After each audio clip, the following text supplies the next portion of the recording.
나이 들면 친구는 그다지 필요가 없다. 오히려 오래된 친구가 부담스러워진다.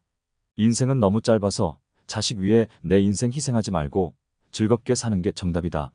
나를 위해 살아야 노년에 후회가 없는 법이다. 하지만 나이 60이 넘으면 많은 사람들이 이런 후회, 저런 후회를 하는 것도 사실이다. 60대가 되면 99%가 이 세 가지 때문에 땅을 치고 후회하게 된다. 첫째는 혼자가 되는 법을 배워놓지 않은 것이다. 나이를 먹으면 혼자서도 잘 즐기면서 잘 놀 줄 알아야 한다.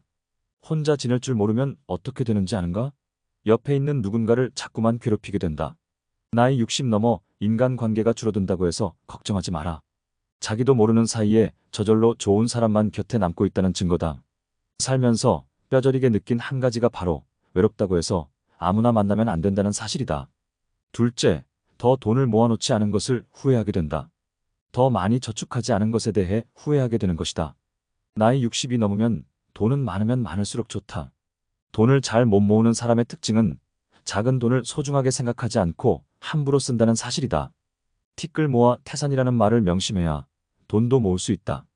또 돈을 잘 못 모으는 사람은 남의 돈도 귀하게 여기지 않는 경우가 많다. 지금부터라도 큰 돈을 쓸 때는 신중하고 남 탓하지 말고 근검절약하는 습관을 가져야 한다.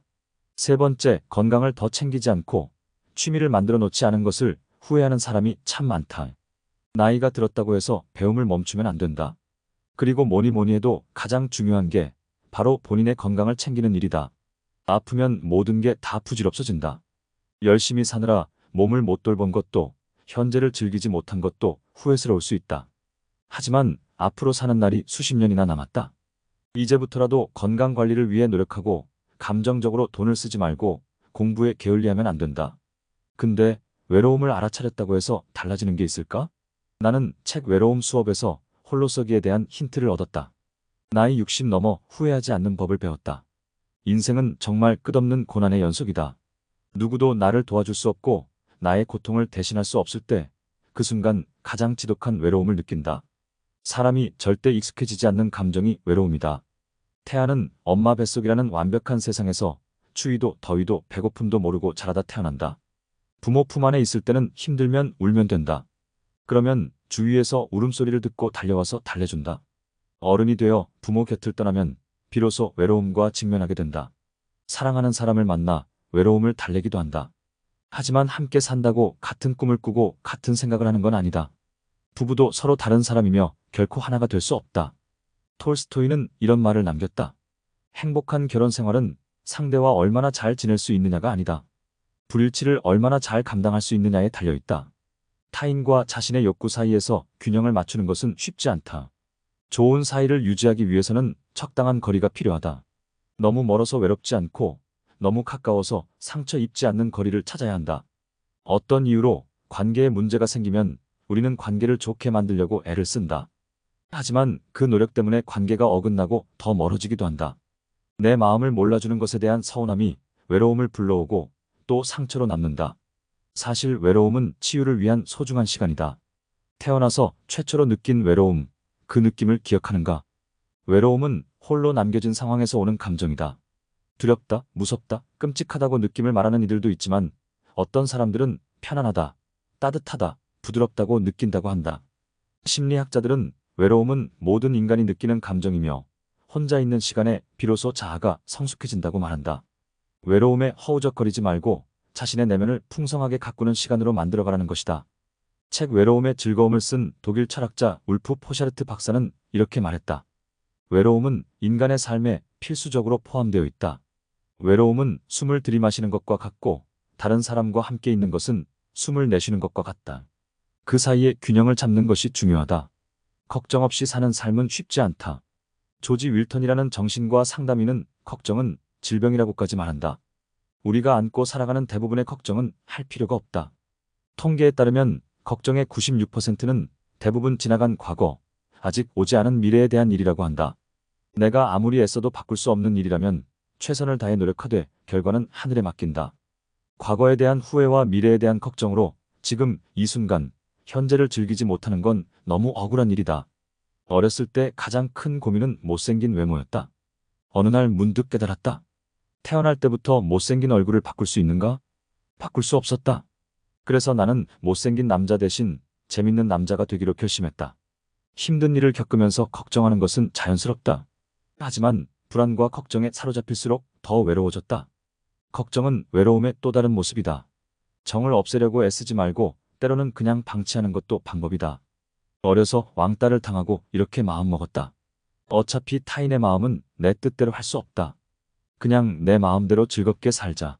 그런 마음으로 하고 싶은 일은 무엇이든 저지르고 본다. 좋아하는 사람이 있으면 만나자고 조르고 하고 싶은 일이 있으면 앞뒤 재지 않고 덤빈다. 인간은 사회적 동물이라 사회적 평판에 신경 쓸 수밖에 없다. 하지만 누군가 나를 미워하는 건 자연스러운 일이다.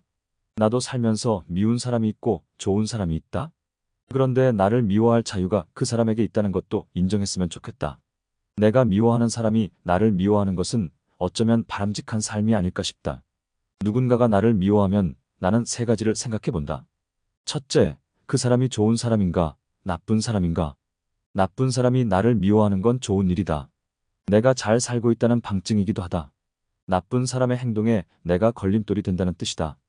둘째, 좋은 사람이 나를 미워한다면 이유는 무엇인가? 그 이유를 곰곰이 찾아보고 정 모르겠다면 가서 솔직하게 물어본다. 물어봤는데 대답을 회피하거나 혹은 더 삐딱하게 나올 때도 있다. 어쩌면 그 사람은 그렇게 좋은 사람이 아닐지도 모르겠다. 그런 경우라면 신경 쓰지 않아도 된다. 셋째, 누군가 나도 어떻게 할 수 없는 문제를 가지고 나를 미워하면 어떻게 할 것인가? 내가 고칠 수 없는 어떤 일이 있거나 입장을 바꿀 수 없는 일로 나를 미워한다면 그냥 사는 것 말고는 답이 없다. 남을 위해 내가 나를 버릴 수는 없다. 그런데 앞에서 말한 세 가지는 모두 참 피곤한 일이다. 누군가 좋은 사람이다. 나쁜 사람이다. 이렇게 딱 구분 짓기가 어렵다? 이유를 물어보기도 알려주기도 힘들다. 대부분의 사람은 잘 바뀌지 않는다. 그래서 물어봐도 가르쳐주지 않는 경우도 많다. 제일 좋은 해법은 타인의 감정에 조금은 무심해지는 것이다. 다만 타인의 마음을 돌보지 않는 사람은 자칫 괴물이 될 수 있으므로 마음 공부를 열심히 한다. 책을 읽거나 명상을 하고 수련을 통해 나의 삶이 남에게 피해가 가지 않도록 공부를 한다. 다른 사람의 마음을 어찌할 수 없다는 걸 알기에 내 마음을 보살피고 돌본다. 인생 대부분의 시간은 혼자 보낸다. 혼자 있어도 외롭지 않은 건 무언가 몰입하는 대상이 있기 때문이다. 현업에서 쫓겨나거나 대기 발령을 받고 징계받았을 때 혼자 보내는 시간이 많았다. 그 시간을 견딜 수 있었던 것은 책 덕분이었다. 몰입할 수 있는 대상이 있다면 견딜만하다. 공부를 못해 부모에게 인정받지 못했고 못생겨서 친구들에게 따돌림 받는다고 생각했다. 성적이 좋지 않으니 목표했던 대학에 떨어졌고 외모 때문에 연애를 못한다고 속상해했다. 무엇 때문에라고 생각하며 위축되어 있었다. 타라블에게 책 자기 돌보면은 한 고아 소녀의 이야기가 나온다. 소녀는 외할머니 밑에서 자랐지만 한시도 고아라는 생각에서 떠나본 적이 없다. 학교 친구들과도 어울리지 못했다. 고아라서 무시당할까 그랬다. 소녀는 강한 척하며 거칠게 말하고 행동했다. 어느 날 머리카락이 검은 친구와 눈이 마주쳤다. 친구는 미소를 보여주었다. 하지만 소녀는 고개를 돌려 외면했다. 그 소녀가 30이 넘어서 이런 고백을 한다. 단지 부모가 없었을 뿐인데 나는 왜 그걸 인정하지 못했던 걸까? 그래서 나는 많은 것을 잃었다. 슬퍼하고 우울해하고 화를 내느라 아무것도 못했다. 그 검은 머리 아이랑 친구가 될 기회도 놓쳐버렸다. 30이 된 소녀는 무엇 때문에 삶의 기회를 놓쳤다면서 계속 분노하고 외로움 속에 스스로를 가둬두었다. 우리 또한 무엇 때문에 삶을 제대로 살기 못하기도 한다. 소녀는 자기 잘못이 아니라는 자각을 통해 비로소 자책에서 벗어난다. 삶의 조건은 달라지지 않았지만 자기 자신을 인정하는 순간 더 이상 삶을 두려워하지 않게 된 것이다. 다른 사람에게 마음을 활짝 열라는 이야기를 많이 하는데 사실 자신에게 마음을 열어 연민하고 다독이는 일이 참 중요하다. 아무리 힘든 순간에도 재미난 부분이 있다. 어려서 나는 남을 웃기려고 집착했다. 책을 보니 사람은 웃기는 사람보다 자신의 이야기에 잘 웃어주는 사람을 더 좋아한다고 했다. 그래서 사람들의 이야기에 귀를 기울이고 재미난 대목에는 웃음을 터뜨렸다. 거울을 보고 무표정하게 있으면 쌀쌀 맞아 보인다. 웃는 얼굴은 상대방의 기분을 좋게 한다. 거울을 보고 웃음을 연습했다. 처음엔 어색해도 익숙해지면 자연스러운 웃음이 나온다. 퇴직한 후에는 돈을 버는 게 쉽지 않다. 50, 60대 장년층의 경우 고용 형태는 절대 다수가 파견, 계약직, 시급제라고 한다. 직장에서 받던 월급과는 비교가 되지 않을 정도로 적은 돈인데 대개 최저임금에 준하는 급여를 받는다. 노후에 주 40시간 근무로 최저임금을 번다고 가정해보면 연간 수입은 2천만 원 남짓이다. 나는 본업에서 물러나 제2의 인생에 도전하면서 1년이라는 시간의 시장 가격을 그 정도로 계산했다. 우리는 30년이라는 긴 노후의 시간을 선물로 받은 축복받은 세대다. 지난 30년간 직장에서 돈을 벌고 또 모으기 위해 최선을 다했다. 이제는 돈을 모으는데 연연하지는 않고 매일 가계부를 쓰며 적자만 모면하자는 목표를 지켜간다. 언젠가는 수입이 줄어 적자가 날 때도 오겠지만 30년이라는 긴 노후의 시간을 선물로 만들고 싶다. 그래서 돈보다 시간의 우선순위를 두려고 한다. 자산이나 예금, 잔고가 줄어드는 불안을 피하고 싶은 것은 인지상정이다. 웬만하면 집이나 자산을 잘 보존해서 자녀에게 물려주고 싶은 것도 부모의 욕심이다. 있는 자산을 지키겠다는 욕심의 일이나 투자에 쌍심지를 켜고 달려들면 체력이 예전 같지 않아서 그런지 정신적인 피로가 곱절로 쌓였다. 그런 부담감에서 벗어나려면 자녀에게 유산을 물려주겠다는 욕심을 내려놓는 게 최우선이다. 은퇴하고 가장 행복한 순간은 스마트폰을 무음으로 전환할 때였다. 요즘은 스마트폰을 무음으로 돌리고 운동이나 걷기, 독서에 집중한다. 한두 시간마다 한 번씩 메시지만 확인한다. 이용권이 있는 분이라면 전화를 받지 않으면 문자를 보낼 것이다. SNS 앱도 지웠다. 내 삶을 실시간으로 중계하는 일도 그만두고 실시간 스마트폰으로 타인의 삶을 들여다보는 시간을 줄이는 것만으로도 일상의 소소한 행복이 늘어난다. 인터넷 접속은 하루 3번이면 충분하다. 문자나 카카오톡, 이메일을 실시간으로 확인하지 않아도 큰일이 생기지는 않았다. 여론조사 기관 갤럽은 각국 사람들의 행복을 측정하면서 다음과 같은 질문들을 던졌다. 어제 하루 당신은 다른 사람들로부터 존중받았습니까? 어제 하루 당신은 새로운 것을 배웠습니까? 어제 하루 당신은 당신이 가장 잘하는 것을 했습니까? 어제 하루 당신은 믿을 만한 사람이 있었습니까? 어제 하루 당신은 당신의 시간을 어떻게 쓸지를 스스로 선택할 수 있었습니까? 이 질문들을 던진 이유는 여기에 대한 답이 우리의 행복과 긴밀한 관계를 맺고 있기 때문이다. 우리는 타인으로부터 무시당하지 않고 존중받을 때, 무언가를 배워서 성장했다는 느낌이 충만할 때, 열등감에 시달리지 않고 일을 잘 해낼 때, 무슨 일이 생기더라도 믿을 사람이 있다고 안심할 때, 그리고 자기 삶을 주도적으로 살고 있을 때 행복을 경험한다. 나이 들면 친구는 그다지 필요가 없다. 오히려 오래된 친구가 부담스러워진다. 인생은 너무 짧아서 자식 위해 내 인생 희생하지 말고 즐겁게 사는 게 정답이다. 나를 위해 살아야 노년에 후회가 없는 법이다. 하지만 나이 60이 넘으면 많은 사람들이 이런 후회, 저런 후회를 하는 것도 사실이다. 60대가 되면 99%가 이 세 가지 때문에 땅을 치고 후회하게 된다. 첫째는 혼자가 되는 법을 배워놓지 않은 것이다. 나이를 먹으면 혼자서도 잘 즐기면서 잘 놀 줄 알아야 한다. 혼자 지낼 줄 모르면 어떻게 되는지 아는가? 옆에 있는 누군가를 자꾸만 괴롭히게 된다. 나이 60 넘어 인간관계가 줄어든다고 해서 걱정하지 마라. 자기도 모르는 사이에 저절로 좋은 사람만 곁에 남고 있다는 증거다. 살면서 뼈저리게 느낀 한 가지가 바로 외롭다고 해서 아무나 만나면 안 된다는 사실이다. 둘째, 더 돈을 모아놓지 않은 것을 후회하게 된다. 더 많이 저축하지 않은 것에 대해 후회하게 되는 것이다. 나이 60이 넘으면 돈은 많으면 많을수록 좋다. 돈을 잘 못 모으는 사람의 특징은 작은 돈을 소중하게 생각하지 않고 함부로 쓴다는 사실이다. 티끌 모아 태산이라는 말을 명심해야 돈도 모을 수 있다. 또 돈을 잘 못 모으는 사람은 남의 돈도 귀하게 여기지 않는 경우가 많다. 지금부터라도 큰 돈을 쓸 때는 신중하고 남 탓하지 말고 근검절약하는 습관을 가져야 한다. 세 번째, 건강을 더 챙기지 않고 취미를 만들어 놓지 않은 것을 후회하는 사람이 참 많다. 나이가 들었다고 해서 배움을 멈추면 안 된다. 그리고 뭐니 해도 가장 중요한 게 바로 본인의 건강을 챙기는 일이다. 아프면 모든 게 다 부질없어진다. 열심히 사느라 몸을 못 돌본 것도 현재를 즐기지 못한 것도 후회스러울 수 있다. 하지만 앞으로 사는 날이 수십 년이나 남았다. 이제부터라도 건강 관리를 위해 노력하고 감정적으로 돈을 쓰지 말고 공부에 게을리하면 안 된다. 근데 외로움을 알아차렸다고 해서 달라지는 게 있을까? 나는 책 외로움 수업에서 홀로서기에 대한 힌트를 얻었다. 나이 60 넘어 후회하지 않는 법을 배웠다. 인생은 정말 끝없는 고난의 연속이다. 누구도 나를 도와줄 수 없고 나의 고통을 대신할 수 없을 때 그 순간 가장 지독한 외로움을 느낀다. 사람이 절대 익숙해지지 않는 감정이 외로움이다.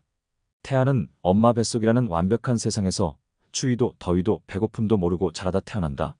부모 품 안에 있을 때는 힘들면 울면 된다. 그러면 주위에서 울음소리를 듣고 달려와서 달래준다. 어른이 되어 부모 곁을 떠나면 비로소 외로움과 직면하게 된다. 사랑하는 사람을 만나 외로움을 달래기도 한다.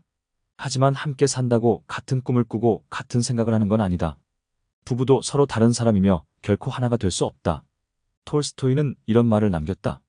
행복한 결혼 생활은 상대와 얼마나 잘 지낼 수 있느냐가 아니다. 불일치를 얼마나 잘 감당할 수 있느냐에 달려있다.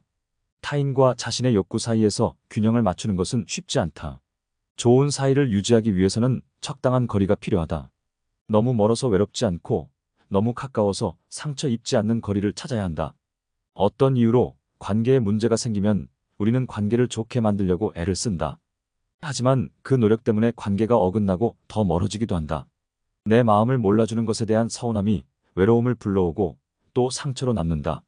사실 외로움은 치유를 위한 소중한 시간이다. 태어나서 최초로 느낀 외로움, 그 느낌을 기억하는가? 외로움은 홀로 남겨진 상황에서 오는 감정이다. 두렵다, 무섭다, 끔찍하다고 느낌을 말하는 이들도 있지만 어떤 사람들은 편안하다, 따뜻하다, 부드럽다고 느낀다고 한다. 심리학자들은 외로움은 모든 인간이 느끼는 감정이며 혼자 있는 시간에 비로소 자아가 성숙해진다고 말한다. 외로움에 허우적거리지 말고 자신의 내면을 풍성하게 가꾸는 시간으로 만들어가라는 것이다. 책 외로움의 즐거움을 쓴 독일 철학자 울프 포샤르트 박사는 이렇게 말했다. 외로움은 인간의 삶에 필수적으로 포함되어 있다. 외로움은 숨을 들이마시는 것과 같고 다른 사람과 함께 있는 것은 숨을 내쉬는 것과 같다. 그 사이에 균형을 잡는 것이 중요하다. 걱정 없이 사는 삶은 쉽지 않다. 조지 윌턴이라는 정신과 상담인은 걱정은 질병이라고까지 말한다. 우리가 안고 살아가는 대부분의 걱정은 할 필요가 없다. 통계에 따르면 걱정의 96%는 대부분 지나간 과거, 아직 오지 않은 미래에 대한 일이라고 한다. 내가 아무리 애써도 바꿀 수 없는 일이라면 최선을 다해 노력하되 결과는 하늘에 맡긴다. 과거에 대한 후회와 미래에 대한 걱정으로 지금 이 순간, 현재를 즐기지 못하는 건 너무 억울한 일이다. 어렸을 때 가장 큰 고민은 못생긴 외모였다. 어느 날 문득 깨달았다. 태어날 때부터 못생긴 얼굴을 바꿀 수 있는가? 바꿀 수 없었다. 그래서 나는 못생긴 남자 대신 재밌는 남자가 되기로 결심했다. 힘든 일을 겪으면서 걱정하는 것은 자연스럽다. 하지만 불안과 걱정에 사로잡힐수록 더 외로워졌다. 걱정은 외로움의 또 다른 모습이다. 정을 없애려고 애쓰지 말고 때로는 그냥 방치하는 것도 방법이다. 어려서 왕따를 당하고 이렇게 마음먹었다. 어차피 타인의 마음은 내 뜻대로 할 수 없다. 그냥 내 마음대로 즐겁게 살자. 그런 마음으로 하고 싶은 일은 무엇이든 저지르고 본다. 좋아하는 사람이 있으면 만나자고 조르고 하고 싶은 일이 있으면 앞뒤 재지 않고 덤빈다. 인간은 사회적 동물이라 사회적 평판에 신경 쓸 수밖에 없다. 하지만 누군가 나를 미워하는 건 자연스러운 일이다. 나도 살면서 미운 사람이 있고 좋은 사람이 있다. 그런데 나를 미워할 자유가 그 사람에게 있다는 것도 인정했으면 좋겠다. 내가 미워하는 사람이 나를 미워하는 것은 어쩌면 바람직한 삶이 아닐까 싶다. 누군가가 나를 미워하면 나는 세 가지를 생각해 본다. 첫째, 그 사람이 좋은 사람인가, 나쁜 사람인가? 나쁜 사람이 나를 미워하는 건 좋은 일이다. 내가 잘 살고 있다는 방증이기도 하다. 나쁜 사람의 행동에 내가 걸림돌이 된다는 뜻이다. 둘째, 좋은 사람이 나를 미워한다면 이유는 무엇인가? 그 이유를 곰곰이 찾아보고 정 모르겠다면 가서 솔직하게 물어본다. 물어봤는데 대답을 회피하거나 혹은 더 삐딱하게 나올 때도 있다. 어쩌면 그 사람은 그렇게 좋은 사람이 아닐지도 모르겠다. 그런 경우라면 신경 쓰지 않아도 된다. 셋째, 누군가 나도 어떻게 할 수 없는 문제를 가지고 나를 미워하면 어떻게 할 것인가? 내가 고칠 수 없는 어떤 일이 있거나 입장을 바꿀 수 없는 일로 나를 미워한다면? 그냥 사는 것 말고는 답이 없다. 남을 위해 내가 나를 버릴 수는 없다. 그런데 앞에서 말한 세 가지는 모두 참 피곤한 일이다. 누군가 좋은 사람이다. 나쁜 사람이다. 이렇게 딱 구분 짓기가 어렵다? 이유를 물어보기도 알려주기도 힘들다. 대부분의 사람은 잘 바뀌지 않는다. 그래서 물어봐도 가르쳐주지 않는 경우도 많다. 제일 좋은 해법은 타인의 감정에 조금은 무심해지는 것이다. 다만 타인의 마음을 돌보지 않는 사람은 자칫 괴물이 될 수 있으므로 마음 공부를 열심히 한다. 책을 읽거나 명상을 하고 수련을 통해 나의 삶이 남에게 피해가 가지 않도록 공부를 한다. 다른 사람의 마음을 어찌할 수 없다는 걸 알기에 내 마음을 보살피고 돌본다. 인생 대부분의 시간은 혼자 보낸다. 혼자 있어도 외롭지 않은 건 무언가 몰입하는 대상이 있기 때문이다. 현업에서 쫓겨나거나 대기 발령을 받고 징계받았을 때 혼자 보내는 시간이 많았다. 그 시간을 견딜 수 있었던 것은 책 덕분이었다. 몰입할 수 있는 대상이 있다면 견딜만하다. 공부를 못해 부모에게 인정받지 못했고 못생겨서 친구들에게 따돌림 받는다고 생각했다. 성적이 좋지 않으니 목표했던 대학에 떨어졌고 외모 때문에 연애를 못한다고 속상해했다. 무엇 때문에라고 생각하며 위축되어 있었다. 타라브렉의 책 자기 돌보면은 한 고아 소녀의 이야기가 나온다. 소녀는 외할머니 밑에서 자랐지만 한시도 고아라는 생각에서 떠나본 적이 없다. 학교 친구들과도 어울리지 못했다. 고아라서 무시당할까 그랬다. 소녀는 강한 척하며 거칠게 말하고 행동했다. 어느 날 머리카락이 검은 친구와 눈이 마주쳤다. 친구는 미소를 보여주었다. 하지만 소녀는 고개를 돌려 외면했다. 그 소녀가 30이 넘어서 이런 고백을 한다. 단지 부모가 없었을 뿐인데 나는 왜 그걸 인정하지 못했던 걸까? 그래서 나는 많은 것을 잃었다. 슬퍼하고 우울해하고 화를 내느라 아무것도 못했다. 그 검은 머리 아이랑 친구가 될 기회도 놓쳐버렸다. 30이 된 소녀는 무엇 때문에 삶의 기회를 놓쳤다면서 계속 분노하고 외로움 속에 스스로를 가둬두었다. 우리 또한 무엇 때문에 삶을 제대로 살기 못하기도 한다. 소녀는 자기 잘못이 아니라는 자각을 통해 비로소 자책에서 벗어난다. 삶의 조건은 달라지지 않았지만 자기 자신을 인정하는 순간 더 이상 삶을 두려워하지 않게 된 것이다.